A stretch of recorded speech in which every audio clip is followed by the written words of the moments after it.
Hola, muy buenos días. Mi nombre es Alberto Barrera. El día de hoy, en este programa, Pláticas en el Nido, Maestros Mexiquenses, tengo el placer de estar acompañado de la maestra María Eugenia Peña Salazar. Ella es maestra en educación y además es directora de educación especial. Maestra, muchas gracias por acompañarnos y bienvenida a este programa. Gracias por la invitación. Maestra, bueno, me gustaría comenzar preguntándole cuál es el interés por ser docente.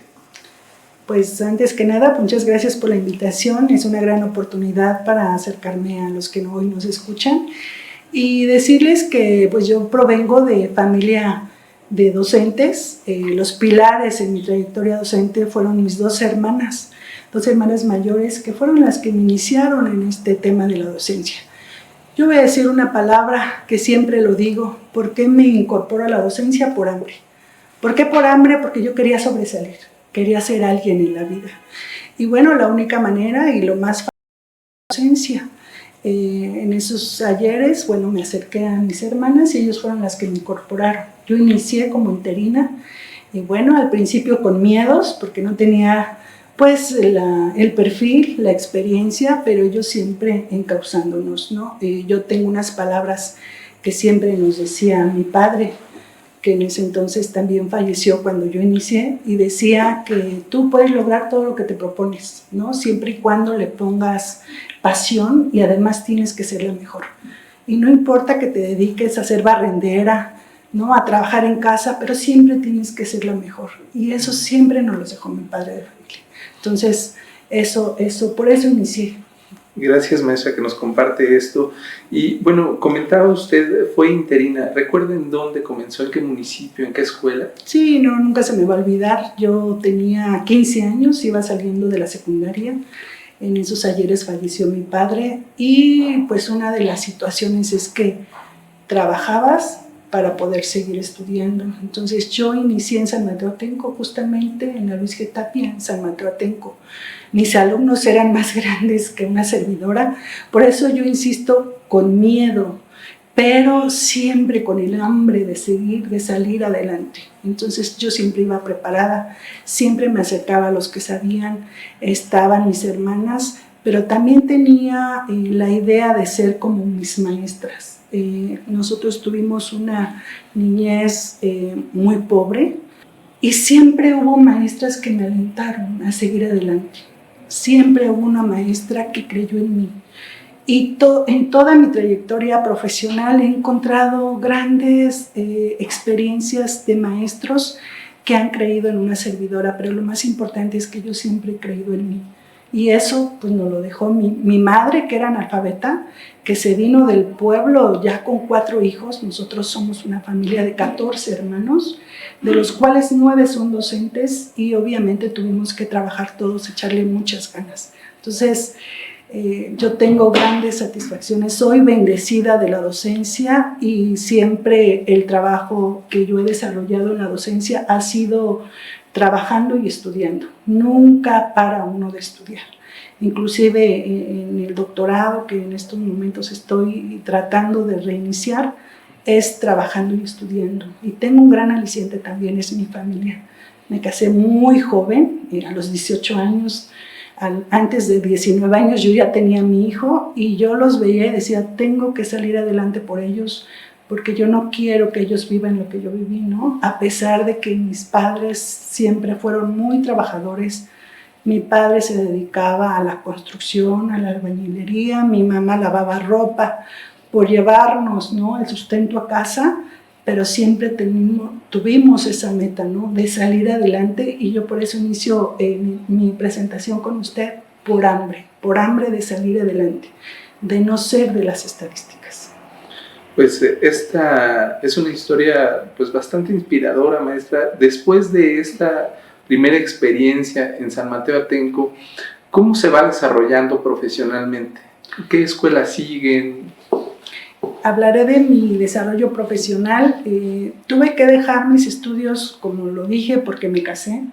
Tuve a mi hijo a los 19 años y después esa misma necesidad de seguir teniendo trabajo, me acerqué a mis grandes mentores, me dieron trabajo como interina, yo estudié también en el Instituto de Capacitación, yo ya tenía a mi hijo, seguí trabajando en Lerma, en San Mateo Atenco, en Huixquilucan, y después tuve que hacer un lapso por la atención a mi hijo, un lapso en el camino, y justamente fue cuando retomé y regresé y me incorporé al magisterio en el área central. La gran trayectoria de mi trabajo ha sido en el área central, pero lo que verdaderamente me llevó a tener esta vocación docente fue cuando me dieron la oportunidad de ser supervisora en educación primaria y en educación preescolar. Ahí el acercarme a los maestros, el conocer sus necesidades, el tener la oportunidad de dialogar con ellos, de vivir el día a día en el aula, fue lo que verdaderamente marcó mi vocación. Si bien es cierto, las circunstancias de mi vida me llevaron hacia situaciones en el área central, pero llegar a la base y tener esa vinculación con los maestros y conocer su realidad, yo dije, wow, la verdadera esencia de la labor docente está en las aulas. No cualquiera está ahí, no cualquiera está ahí. Cuando yo llego a educación especial y conozco a mis maestros, que hoy justamente encabezo una gran dirección, digo, no hay mayor vocación que un maestro de educación especial, ¿no? Trabajar con un niño con discapacidad, yo aplaudo mucho eso y además reconozco la gran labor que tienen mis compañeros maestros de educación especial. Sí, quería llegar a ese punto, maestra, y qué bueno que usted lo toca. En educación especial, ¿cuáles son los retos que encuentra usted? ¿Cuál es la motivación? Yo sí creo en las causas, no en las casualidades, sino en las causas. Mi primer acercamiento en educación especial fue hace más de 10 años. Yo, como dije, me incorporé a la supervisión escolar en primaria y en preescolar. Ahí fue cuando empecé a conocer el tema de educación especial, ¿no? El acercarte, el que hay niños que necesitan mejores apoyos, fue cuando empecé. Cuando yo me regreso al área central, me permiten trabajar en ese entonces el Departamento de Educación Especial. Yo llegué ahí a Educación Especial como asesora, pero ahí aprendí muchísimo. El acercarte con los supervisores, con los directores, tuvimos que leer muchísimo para entender la esencia del nivel. Ahí estuve trabajando como 4 años, pero después la vida me llevó a regresar otra vez a primarias, pero yo sabía que en educación especial me faltaba algo, porque hay mucha necesidad en verdad, mucha necesidad de capacitación, mucha necesidad de hacer gestión para que las escuelas sean accesibles, mucha necesidad de difusión, que los alumnos merecen una educación de calidad. Además, había muchas escuelas que les cerraban ese derecho, no había inscripción para ellos, y yo sentía que me faltaba algo. Sin embargo, me salí con ese sabor de boca de que hacía falta algo. Nunca esperé regresar. Cuando yo regreso, cuando la maestra Anastasia Vega me invita nuevamente a la Dirección de Educación Especial, yo sabía que era mi momento. Tenía que llegar a hacer algo. Y hemos trabajado fuertemente en estos 3 años para dar el impulso a la educación especial. Tenemos una gran fortaleza, que el señor gobernador tiene la mirada puesta en la población con discapacidad. Pero el compromiso de nosotros fue trabajar fuertemente en la capacitación a los maestros, darle una reorientación a esa atención que tenían los alumnos con discapacidad. No ha sido fácil porque el llegar y el convencer y el trabajar con las escuelas de educación básica para decirles, hey, escuela de educación básica, no necesitas tener aquí al maestro de apoyo, al maestro de educación especial, porque es un derecho que tienen los niños, ¿no? Y es un nuevo enfoque hacia la inclusión. No ha sido fácil, pero yo tengo y quiero agradecer y quiero aprovechar para reconocer el gran profesionalismo que tienen nuestros líderes académicos, que son los supervisores escolares. Los 35 supervisores escolares de educación especial han trabajado fuertemente con la Dirección General de Inclusión para dar un giro a esa atención a los niños con discapacidad y con actitudes sobresalientes. Sabemos que nos falta mucho, pero en este ciclo escolar estamos reorientando la atención. ¿Qué quiere decir con ello? Llevarles lo que normativamente corresponde en la función de nuestros servicios, pero también trabajar con ellos, brindarles asesoría, brindarles capacitación, hacer gestión para que tengan los materiales, los recursos necesarios para darles una buena atención a los chicos. Y creo que lo estamos logrando, pero en este año estamos en la implementación. Y bueno, pues es un gusto saber que las autoridades nos han respaldado. Hemos reorientado administrativamente los servicios, estamos llegando a las escuelas que verdaderamente necesiten el servicio, estamos reorientando también la atención académica en las escuelas y nos ha ido muy bien. Hoy, pues tratando de entender este nuevo enfoque, ¿no?, de la reforma educativa, del nuevo modelo, pero para darle la atención que necesitan los colectivos para que ningún alumno con discapacidad y con actitudes sobresalientes que necesite estar en escuelas de educación básica no sean rechazados por su condición. Muchas gracias, maestra. Esto que nos comparte nos deja ver una mística de trabajo que dentro de su desarrollo profesional ha ido fortaleciéndose, ¿no? Y ha sido su sello característico, tal vez. ¿Nos puede platicar cómo ha sido trabajar con supervisores, con docentes, ¿no?, en el área del sector central? ¿Cuál es esa mística? Pues algo que nos ha beneficiado mucho es el acercamiento directo con ellos, ¿no? El estar con ellos en sus servicios, tener un diagnóstico claro de sus necesidades, eso nos ha beneficiado muchísimo. También quiero decirles que en la Dirección de Educación Especial, en la parte académica, tenemos acercamiento directo con los supervisores. Trabajamos todas las sesiones de consejo técnico, toda la parte de formación, la trabajamos con ello, con un número específico de líderes académicos de las regiones. Entonces, con ellos sondeamos, establecemos estrategias de mejora, de capacitación y siempre estamos buscando las mejores estrategias, pero que beneficien a la base. Yo dije en un principio, la gran trayectoria que he tenido es trabajar en el área central, pero algo que me dejó ser supervisora en la base es reconocer las necesidades. Y que si tú trabajas en el área central, primero tienes que saber qué necesita en la base. No puedes llevar estrategias que sean solamente de escritorio.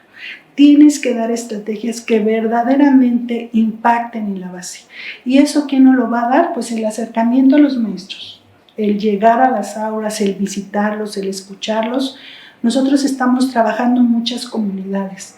Tenemos comunidades de apoyo socioemocional, que trabajamos las RIAS, que ustedes ya la conocen, la Red Institucional de Apoyo Socioemocional. Surge también por el trabajo de los psicólogos, de esta gran red hermosa, 3.123 figuras educativas, pero no podríamos llevarlo si no conocemos la realidad de las regiones. También tenemos comunidad, líderes de directores, también tenemos comunidad de los trabajadores sociales que también están apuntalando mucho a las necesidades de las familias. Ellos se dedican a las familias. Entonces estamos haciendo una gran comunidad perfilada a la especialización que tienen mis compañeros. En la SUSAER, como ustedes lo saben, tenemos especialistas en psicología, tenemos trabajo social, tenemos maestros de comunicación, ¿no?, que se encargan de buscar las mejores estrategias para los alumnos que tienen alguna discapacidad sensorial, y en eso estamos trabajando.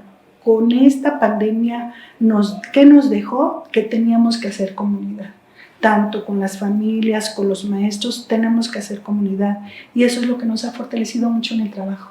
Creo que ese es el mayor impacto que hemos tenido, las comunidades que estamos trabajando, para llevarles lo que ellos necesitan. Bueno, pues maestra, finalmente quisiera saber, nos comentaba de un inicio dentro de esta trayectoria, un inicio tal vez arduo, ¿no?, cuesta arriba tal vez.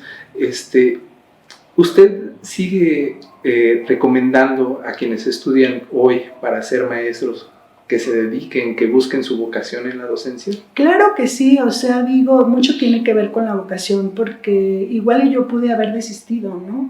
Si bien es cierto, hay circunstancias que te llevan, ¿no? A llevar un camino en una profesión, pero en el camino te puedes dar cuenta que no era tu vocación, ¿no? Cuando ya estás en la realidad.